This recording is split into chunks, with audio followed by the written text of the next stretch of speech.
Good morning. Today I am addressing B.Ed Semester 2 students dealing with paper 3, learning and teaching. Dear students, in the previous class I was teaching you about modes of teaching learning. I have told you about face-to-face learning, point number 1, and the second point was distance mode of learning or distance learning.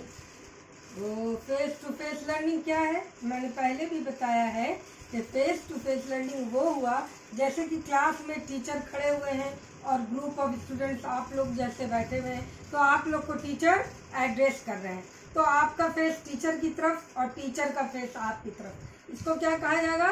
Face to face learning. यानी देख करके हम लोग एक दूसरे को सीख रहे हैं, कुछ न कुछ टीचर बता रहे हैं और हम उस चीज़ को सीखने की कोशिश कर रहे हैं, तो that is face to face learning. दूसरा हुआ डिस्टेंस मोड ऑफ लर्निंग, जो पहले भी हम बता चुके हैं। इसमें क्या होता है? दूरस्थ शिक्षा, इसको हिंदी में हम बोल सकते हैं। इसमें जो है फेस टू फेस लर्निंग नहीं होती है, हम जो है टीचर को नहीं देखते हैं, बल्कि हमें सिलेबस, हमें कोर्स मिल जाता है और उसके थ्रू हम अपनी तैयारी करते हैं और एग्ज़ाम देते हैं। इसमें सबसे बड़ी बात इसमें यह होती है कि इसमें समय की भी बचत होती है। हम अर्न वाइल वी लर्न, और पढ़ाई के साथ साथ हम लोग अर्निंग भी कर लेते हैं अपना, और हमारे समय की बचत होती है, पैसे की बचत होती है, अर्निंग अलग होता है, तो इससे फ़ायदा ज़्यादा होता है बनिस्बत नुकसान के। तो आज हम लोग देखेंगे oral and aural mode of learning. Oral mode of learning. देखिए इधर, the oral approach to communication relies solely on a deaf child's use of speech. Sign language is not used with the child and there is an emphasis on lip reading. Here a child is taught to speak well enough to communicate confidently and accurately through speech methods. मतलब क्या है? ऑरल और oral का मानी पहले समझो। ऑरल AURAL, ऑरल का मानी होता है जो कि कान से रिलेटेड होता है। कान से, हमारे कान से जो चीज़ रिलेटेड होती है उसको हम लोग ऑरल कहते हैं। और ओरल ORAL, ओरल मतलब मौखिक, मुंह से रिलेटेड।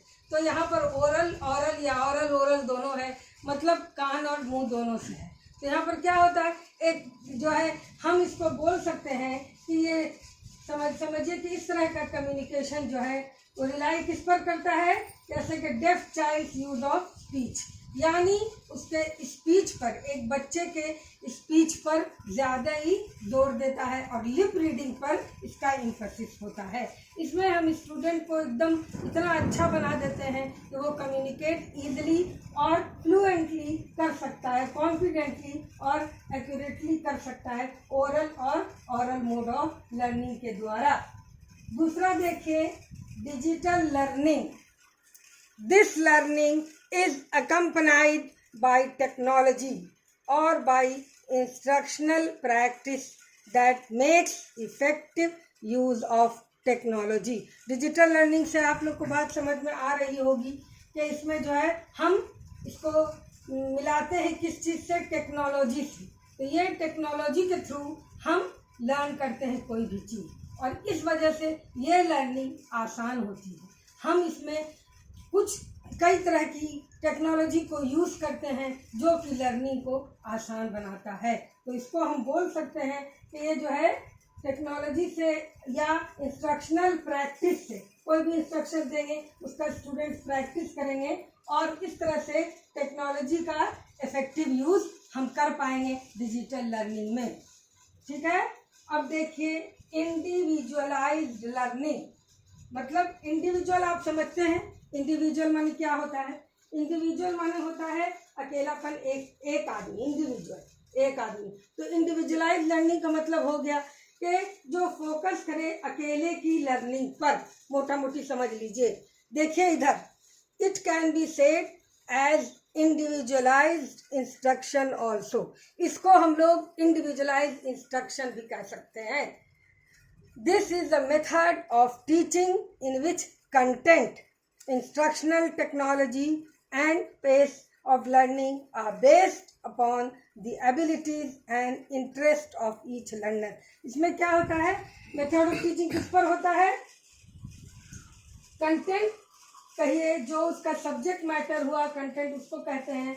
इंस्ट्रक्शनल टेक्नोलॉजी जो हम यूज़ करते हैं, और हर तरह की लर्निंग जो उस पर आधारित होती है, इंस्ट्रक्शनल टेक्नोलॉजी पर, कंटेंट पर, और उसके ज़रिए हम लर्नर के, हर लर्नर का, हर इंडिविजुअल लर्नर का अलग अलग एबिलिटी होती है, अलग अलग इंटरेस्ट होता है। तो उनके लर्नर के एबिलिटी और इंटरेस्ट को देखते हुए जो हम लर्न करते हैं उसको हम इंडिविजुअलाइज लर्निंग कह सकते हैं। दूसरा देखिए, ग्रुप बेस्ड लर्निंग। ये तो साफ ग्रुप बेस्ड लर्निंग आप लोग समझ ही रहे होंगे, यानी ग्रुप आधारित सीखना। ग्रुप आधारित सीखना। Here a collection of persons who are emotionally, intellectually and aesthetically engaged in solving problems, creating products and making meaning। मतलब क्या है? इसमें एक कलेक्शन होता है, आदमी लोग का एक ग्रुप होता है जो कि इमोशनली भी, दिमाग से भी, इंटेलेक्चुअली भी और एस्थेटिकली भी इंगेज रहते हैं प्रॉब्लम को, कोई भी प्रॉब्लम को सॉल्व करने में कलेक्शन ऑफ पर्सन्स लगे रहते हैं, इन्वॉल्व रहते हैं, और प्रोडक्ट्स को जो है क्रिएट करते हैं ताकि जो भी चीज़ पढ़ी जा रही है उसमें कुछ हम मानी निकाल सकें, सही मानी उसका समझ सकें। This approach is closely related to cooperative learning. ये किससे रिलेटेड होता है?